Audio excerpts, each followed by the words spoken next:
PFAS were invented in the 1930s and rose to prominence over the following decades thanks to their handy resistance to water, grease, and stains. They've made headlines in recent years as concerns over these man-made chemicals and their impacts on human health, animals, and environments have grown. Studies have revealed associations between PFAS exposure and a variety of health effects, including altered immune and thyroid function, liver disease, lipid and insulin dysregulation, kidney disease, adverse reproductive and developmental outcomes, and a wide variety of cancers. It's alarming then to learn that these man-made chemicals are in thousands of consumer products, including non-stick cookware, fire or water-resistant clothing, and much, much more. It's even more alarming that PFAS have contaminated our water sources, and that contaminated ground and surface water can expose humans to them through all sorts of pathways, whether by drinking water directly, eating contaminated plants, or even eating animals that ate contaminated plants or drank contaminated water. Though some PFAS have been phased out, banned, or limited,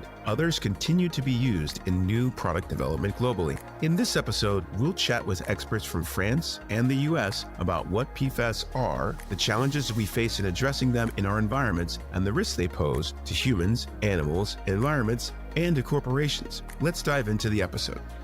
I'm thrilled today to be joined by Jack Sheldon, a Senior Remediation Specialist with Antea Group USA, and our two guests from France, Lucie Robin Vigneron, Managing Director of HBC International, and Jolanda Boisson, a Project Manager at Antea Group. Jack has over 40 years of experience in the fields of environmental microbiology and remediation. He advises on remediation technology selection, performance, and optimization across the U.S. and abroad. Jack is the PFAS and Site Assessment and Remediation Service Leader for Antea Group US. Lucie is a chemical and sanitary engineer with more than 25 years of experience in the environmental sector. Her professional experience covers a wide range of services in the management of polluted sites, with a specialty in health risk assessment studies. Jolanda has a PhD in contaminated sites and soils and has been working in the Research and Innovation Department of Antea France since 2001. She has been working on PFAS since 2019 and has developed a tool for pre-identifying potential sources of PFAS in the metropolitan area.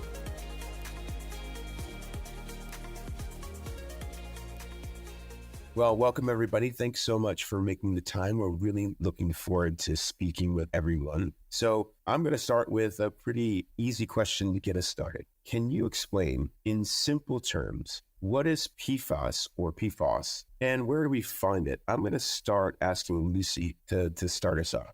Not very easy, but what we can say, PFAS are molecules containing more or less C and long chains of carbons and fluorine atoms. So this is this strong CF bond that gives PFAS properties, interesting properties for industry and highly useful. But first, we have to know of what we talk about. We have PFAS polymers and monomers. And polymers are the most useful in industry, in medicine equipment, electronics, and everything of high importance. And monomers are those that provide so much health and environmental concern because they are shorter chains and they have completely different properties, chemical properties. Monomers are used more for AFFF, so those anti-firefighting forms, and galvanization, some additives, etc. So the concern and what we are talking about is environmental concerns is more monomers. We have more than 10,000 molecules, maybe hundreds, thousands. We don't know exactly how many we have. Now it's increasing every year, so at the end we don't know. And at the moment they are divided in 33 groups around of molecules, very different. Thanks, Lucie. It sounds like you really know a lot about the technical chemical components of it. Now, I studied physics in college. I wasn't a chemist, and it's been a long time since I studied the difference. But what I'm hearing you say is the monomers are a little bit worse than the polymers. I'm curious about why. There are a large number of molecules that are out there. So this group of PFAS and PFOS, it's not just like one chemical compound. There are thousands of different compounds, so it's hard to identify them, hard to regulate them, and hard to classify them, and they last a long time in the environment. Now, what I've heard is that we find them in, I heard you say AFFF, I actually have used aqueous film forming foam when I was fighting fires in the Navy, and I've heard about them in non-stick pans. So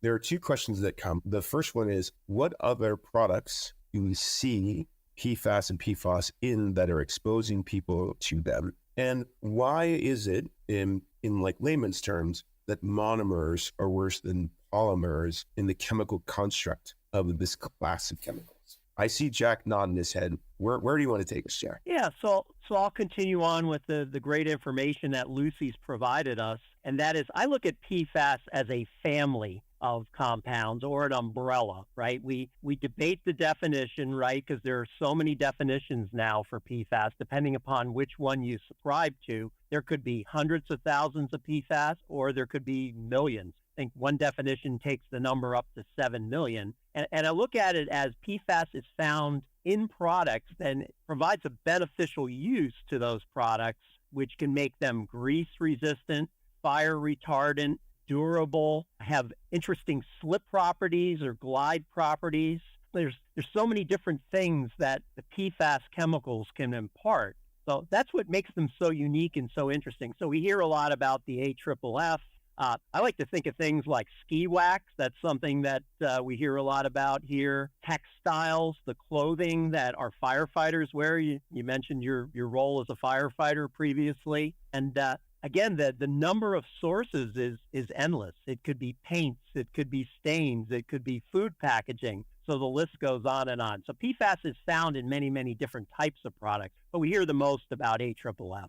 We hear it because there has been a lot in the media, particularly in the U.S., about AFFF affecting military veterans and first responders, and we were told it was safe. And not only was it dangerous in its use, but it's also dangerous in the fact that it's contaminated groundwater and drinking water, so that families of those people are also affected in a pretty horrible way. And it seems that folks were covering up on some of the details about it, but I never heard about ski wax and packaging, and that's kind of alarming. So Jolanda, we've talked a lot about the PFAS family of compounds. Are there other things that you find that are interesting tidbits that we should know about them?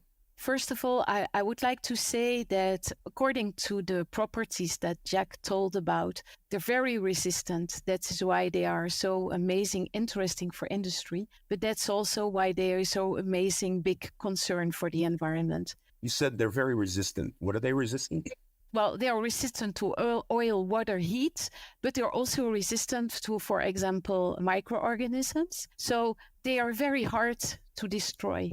And that's what makes them, of course, very interesting for industry, because you can put them in very extreme environments and they will persist. That's also why they are a very big concern, because we have a lot of problems to get rid of them. And in the environment, they will not disappear by their own.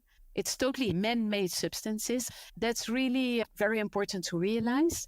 And of course, what we did not talk about is that they are a threat for health, human health, for ecosystem. Research is still going on. We have some real toxicological studies on some of the thousands or millions, as Jack said, substances, but there's still a lot of things that are unknown.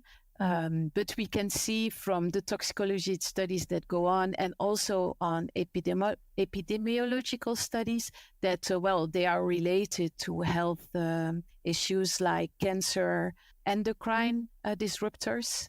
They can be also responsible of low birth weight, for example. There are a lot of impacts on human health. So if we're talking just about the durability of the compound, how does this compare to other compounds out there, like, say, I don't know, petroleum-based products, or something else that we see that provides a health risk, but maybe is broken down by some natural organism? Go ahead, Jolanda. We have to make a distinction. Lucie talked about the polyfluor compounds and the perfluor compounds. And the difference is that the polyfluor compounds, in their chain of carbon connected to fluor, some carbon might be linked to, for example, hydrogen. And this is their weak point. And these ones can be transformed into the environment and environmental conditions, or some of them can. But when they break down, for example, by a lot of aeration or by biological processes, then the end products are perfluor compounds. They are totally all carbon atoms are fluorinated, and these one won't break down in the environment. So that's why they call them forever chemicals. So if That's I'm hearing you right, Yeah, that's right. the polyfluor items just won't break down. There's nothing that will naturally break down. I want to make a really interesting point here about something that is under discussion here in the U.S.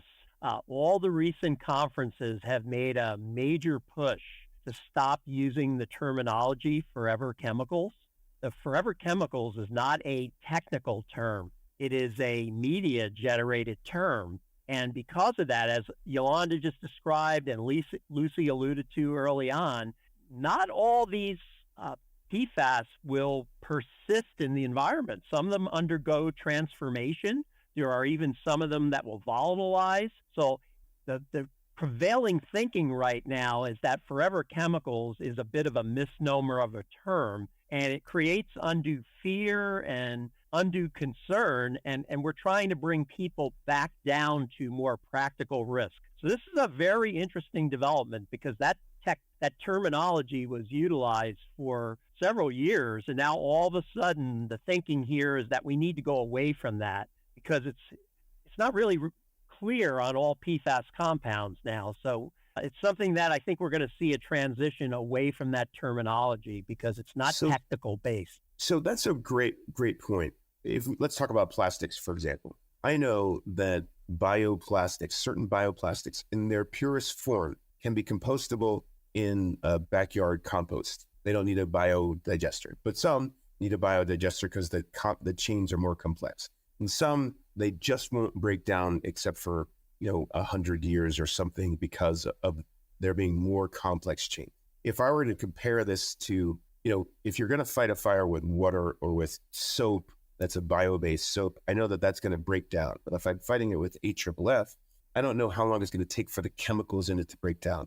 So how do we put a bracket around, if we don't know how long they will last? What's the duration that we're really looking at if we're trying not to call them forever chemicals? How do we frame that the right way? You can't call them forever chemicals for the whole group, but I think some of them will resist forever if you don't interfere, if you don't get them out. You agree, Jack? I think some of them will stay forever. Certainly, well, or whatever that forever means. Yeah. But certainly for tens of years. I mean, there's some reports that the half-life of some of these PFAS compounds is 90 years, for example. So that's a long time, right? That's forever from our perspective, right, as the lifespan that we have.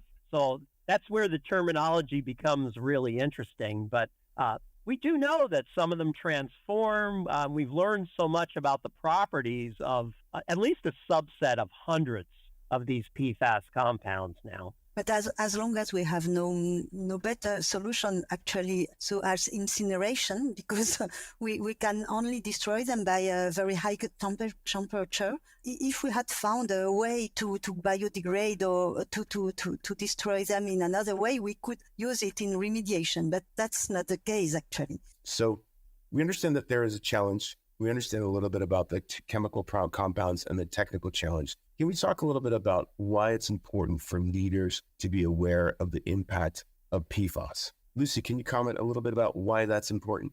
Why it's important? Because it's already spread in the environment, and we know already they are largely present and mixed. And for example, there are some places in France, in the region of Lyon, where we have already a large contamination.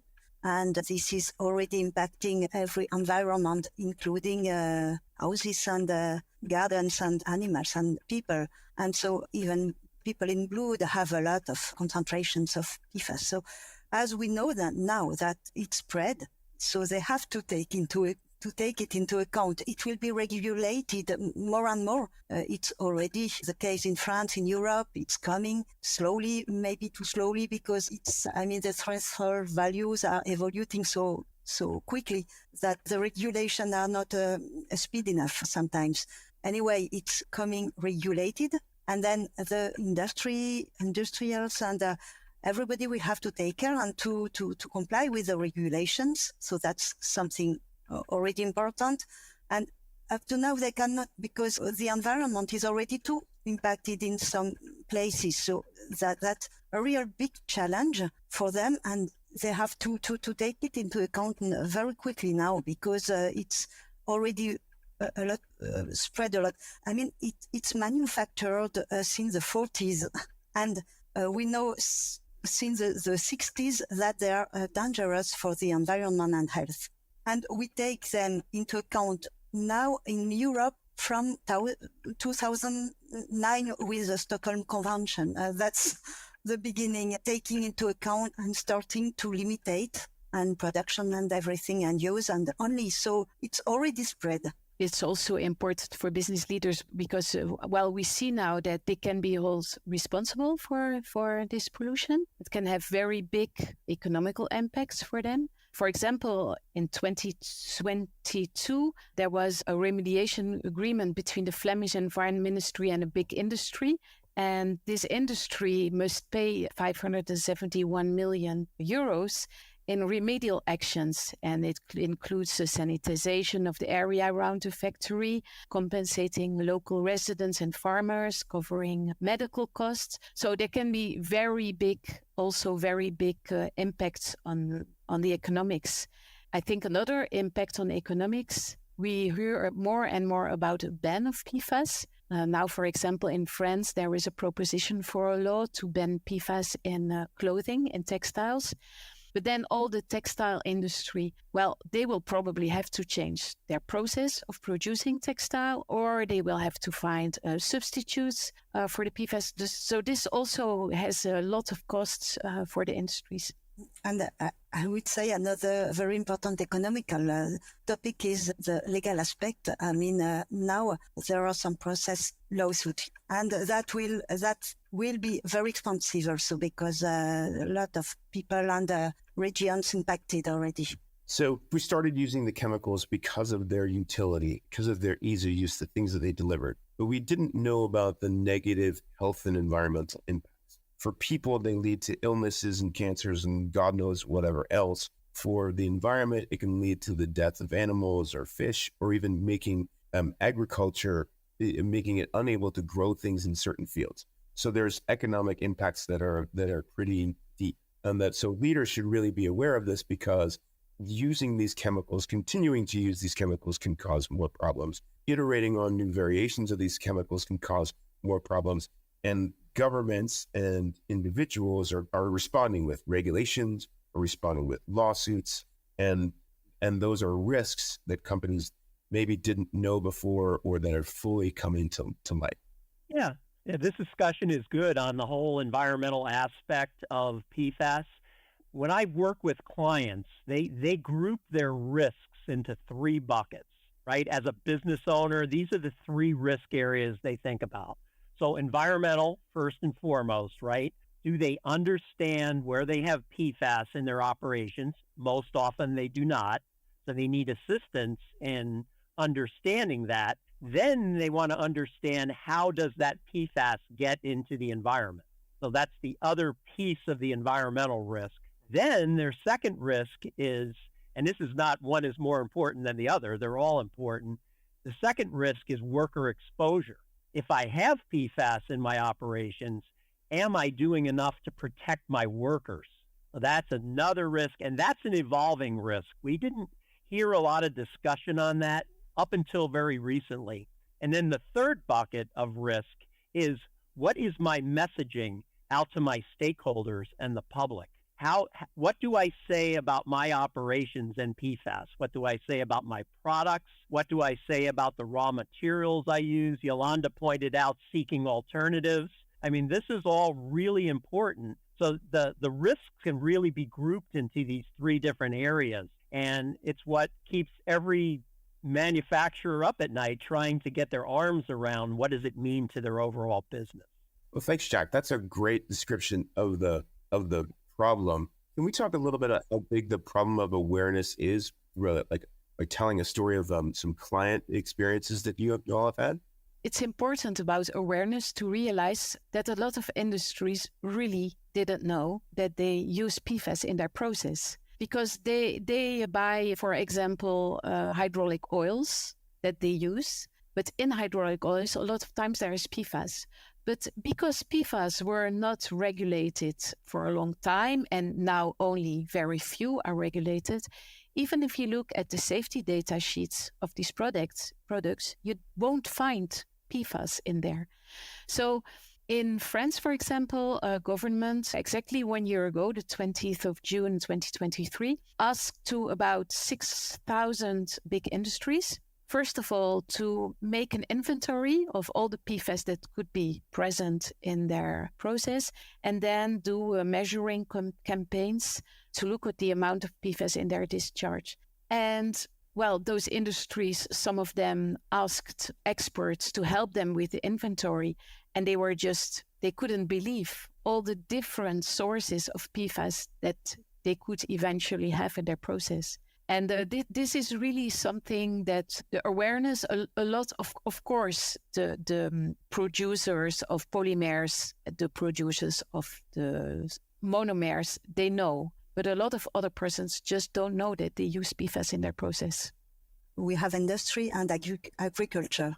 And that is, for example, in Brittany, we don't have a lot of industry that use such substances, but a lot of agriculture. And so we found in the inventory that have been done in all Europe in February 2022, I think, we found a lot in Brittany. And that is because of agriculture and use in pesticides, in a lot of products used in agriculture. I thought about a mist suppressant client who makes products for the chrome plating industry. And they were approached by their local wastewater treatment authority, who had said, we have noticed an increase in our PFAS concentrations in the wastewater we are receiving, and we think that you, mist suppressant company, might be a contributor to our increased concentrations. So they went back to our client, and our client knew that they were using PFAS as surfactants in their products, but they really didn't have an idea of exactly which raw materials it was coming from, what were the concentrations of the PFAS. So it sparked a whole internal investigation and audit of exactly what they were contributing and how it was getting to the wastewater treatment plant. So that's a real world example of where the local water authority, wastewater treatment authority, realized that they're seeing elevated concentrations and backtrack to try to find the source of it. So it seems like it's difficult to have a really solid awareness of what's going into the products, where the problems are, identify who's going to dig into them and who's going to pay for them. And that's why this is becoming even more of a challenge. Are you seeing any trends that are different by region? Like, how is this different in the US versus Europe versus emerging markets? I see a lot of reactions. So first, I would start with Jack and then Lucie. What sort of things are you seeing, Jack? So we have PFAS being regulated at two different levels. We have the federal level, right, with the EPA here, and the EPA is looked upon. They have a roadmap for PFAS that they generated years ago, and they've now done an update on a couple of times. And we also have the state level regulation. So we have 50 states here in the U.S., and they are at all different sorts of levels in their PFAS programs. Some have very little going on. Some were even out ahead of the federal government. So we don't have a lot of consistency in terms of regulation. And those states that were furthest behind, they have been looking to the EPA for guidance and direction to kind of help drive their own programs. So here in the U.S., there's vast differences in regulation. And, we're going to continue to see that till everyone catches up.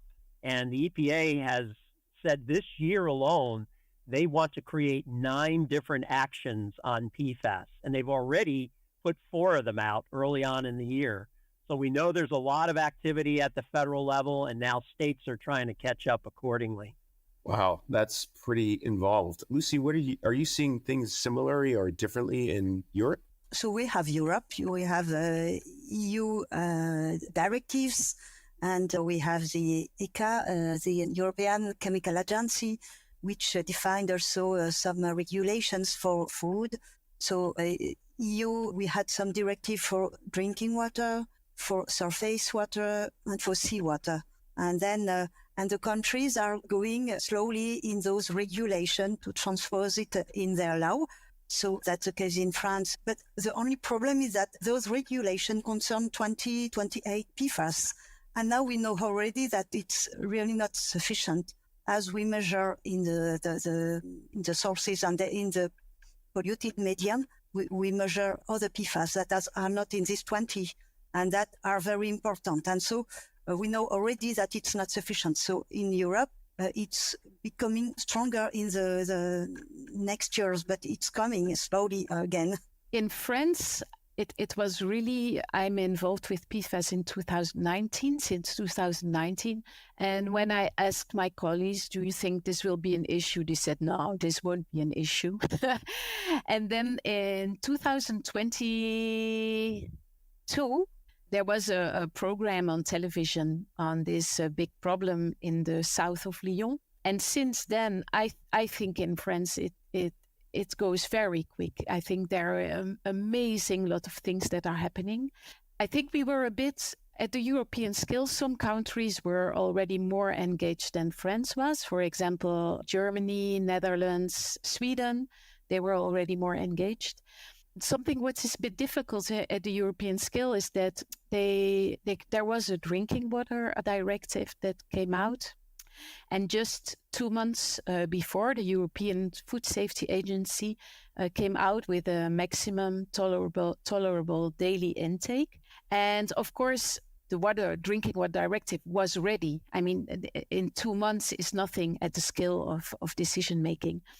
So it's quite inconsistent, because if I make a very quick calculation, for example, I could only drink, if my drinking water is at the threshold value, I could only drink about half a liter of water a day, and I would already be at maximum tolerable intake. And we see that in Europe, some countries are therefore already getting down the drinking water quality standards.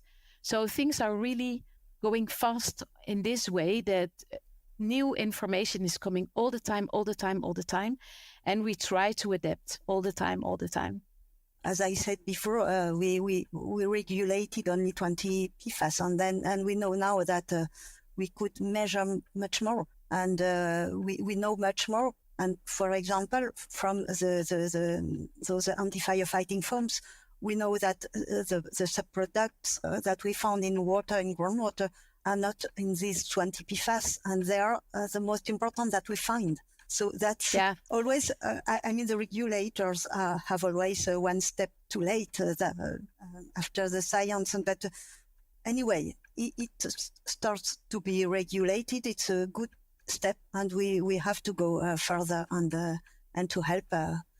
I'm personally thinking that the threshold values that are actually regulated in Europe will change very soon, because we know already that, as you say, Jolanda, that with those threshold values, we have already a risk to drink water.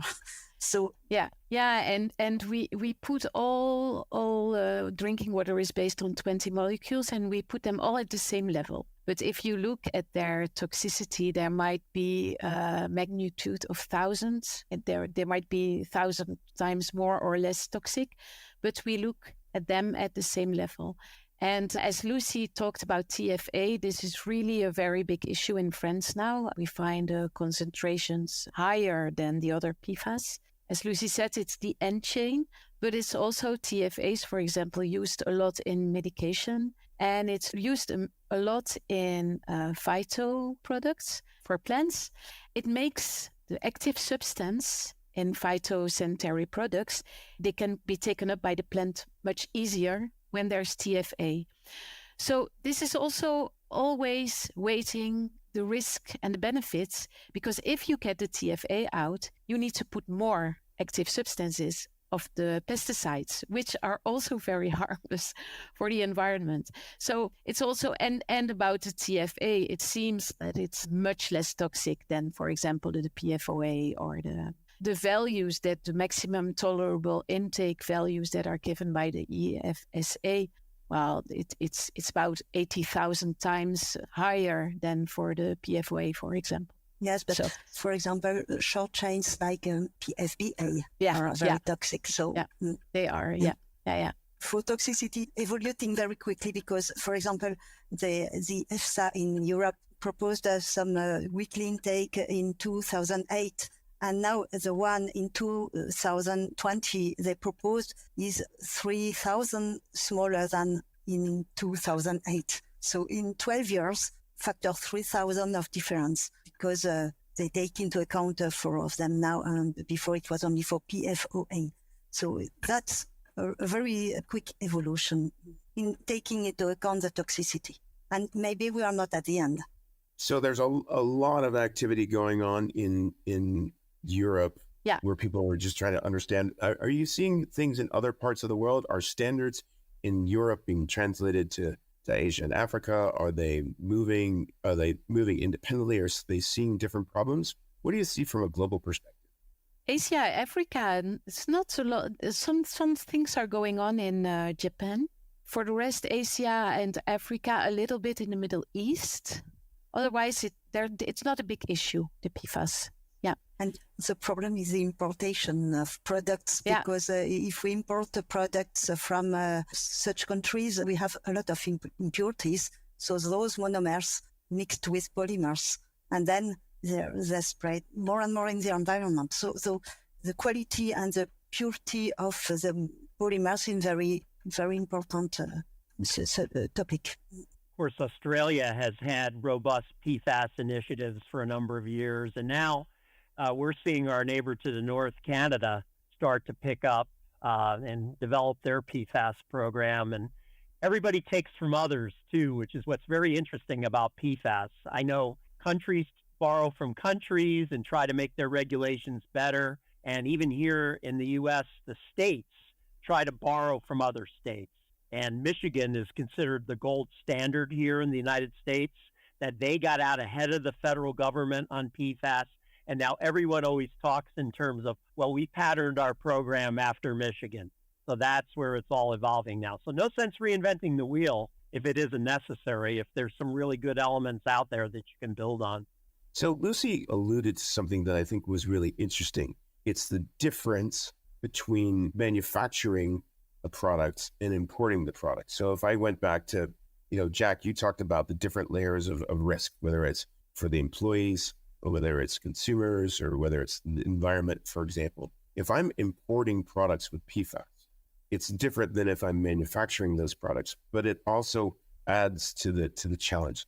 Can you clarify a little bit? I'm just trying to get clear on the risk of products that are imported with it. Because I heard you say, it's not as big of an issue, for example, in Asia as it is in Europe. Is it because people aren't aware at the manufacturing level, or there's not as much of an environmental protection issue or regulatory regime there, or is it something else? It's clear that in Asia, we don't have a lot of information of how it is. We know that the regulations are less strict, and then we don't have a lot of information. So what we know that if we use those products in France, and then so we have some waste more polluted and contaminated by PFAS, that is a risk we have in France if we use those products in our production, and then we release more monomers and poly and perfluorinated in waste. But I cannot not answer very well how is it regulated and how is it managed in Asia. But Phil, on the other hand, I don't know how it is in Asia, but if you think that, as I said, in France, it's an issue only since 2 years. It's very young. It's only 2 years that we talk about PFAS. Before, you never heard talking about PFAS in France. And I think in our colleagues from Brazil, they say it's starting now. It's becoming an issue in Brazil also. But I think before it was not an issue. So maybe in France, I think things really started to move when we found that a place with big pollution. It might, in other countries, it might be like this, that once they know that there is a problem, it will go fast. But as long as you haven't identified a problem, there is no problem. But I would say that in France, we know for a long time that in some cooking devices, we should be careful. But we didn't talk about PFAS, but we didn't know it was PFAS. But we knew already that we would have to be careful. Yeah. It's clear here in the U.S., and I suspect other places too, that the manufacturers have been the primary focus early on. And now we're seeing a transition over to those that import products. And in fact, in the U.S., we have two regulatory programs right now, two reporting structures that manufacturers have to go through. One of them is annual TRI reporting, as we call it, or toxics release inventory for PFAS. And that's approaching 200 individual PFAS that the manufacturer has to report on an annual basis. And there's no minimum quantity to that anymore. If they become aware of it, they have to report it in this report. And the TSCA reporting is a 12-year look back that's occurring here in the U.S. right now, where the manufacturer has to go back 12 years and look at records and information they have on what sort of PFAS. And that is a monumental endeavor for them to try to find that information and provide it in a formal report. So that sort of thing is a check right now on industry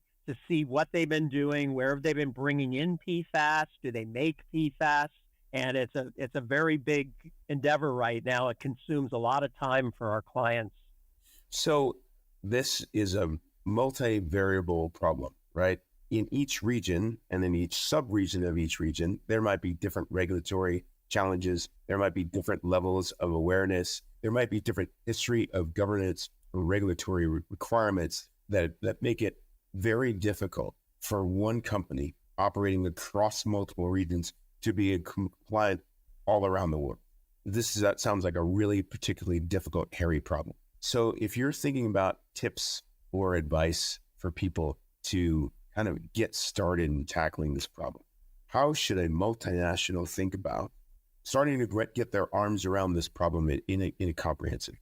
I think it's first and foremost that whatever industry they're in, they're aware of what their industry group is doing in association with PFAS. So to gain a basic understanding of how PFAS relates to their industry, and then they can go into their individual operations. And they may not have the resources to do this alone. They may need to hire a consultant to assist them in understanding the information and creating more awareness. So I think that's a real big starting point. And then to try to build on it from that standpoint, because on the surface, the whole PFAS issue is daunting to an industry. It's absolutely daunting with all the different aspects as we pointed out. So there's a big discussion going on here in the U.S. right now as to, where do we start with PFAS? And the answer is, let's start with what we know. There are many things we know right now that's very tangible, and we can address those things and stop worrying about all the many things we don't know, because there are many things we don't know. But we will get there. Our research and our capturing of information will get us further along. But let's take care of things we know right now. And those are ways we can make tangible steps with our industries. First, I would say we start with what we know. I agree. So we should first know what happened on the site and what happened on the environment. And then to try to understand from where comes pollution. So that's the most difficult today, because we have mixings of pollutions spread in the environment, and we don't know, we cannot identify from where it comes. We know the producers, and we know, for example, there was a big fire, and another one is user. So, and everything is mixed today. And the biotransformation of the compounds make them, we cannot identify if they come from the production or a FFA, for example. So first, understand the history of the site and the environment, and do environmental studies and so to understand. And then some products are replaceable. I mean, in EU regulations in the future, they will start to ask for replacement of FFA, for example. And so that is those perfluorines, very stable, very persistent, that some of them can be replaced and some new products can be found. Yeah, the advices would be to understand first, because I mean, the one industry cannot be responsible for everything and they cannot pay for everything. So that will be a big challenge in the future to identify the responsibles of pollutions and the who will pay them for remediation. Super. Jolanda, do you have any additional tips that you would add? On mitigation, of course, if you found that historically you have polluted your site, you should try to remediate as quick as possible before it spreads out even more. So then we go more to the remediation techniques. And as said Lucie, I think we should really invest in finding alternatives for the PFAS. Yeah. So that's really good advice from both Lucie and Jolanda too. And there's two very simple things in addition to that. One of them is get educated, right? Understand the whole PFAS issue, because if you don't get some education on PFAS, you're not going to know what to do with these next steps.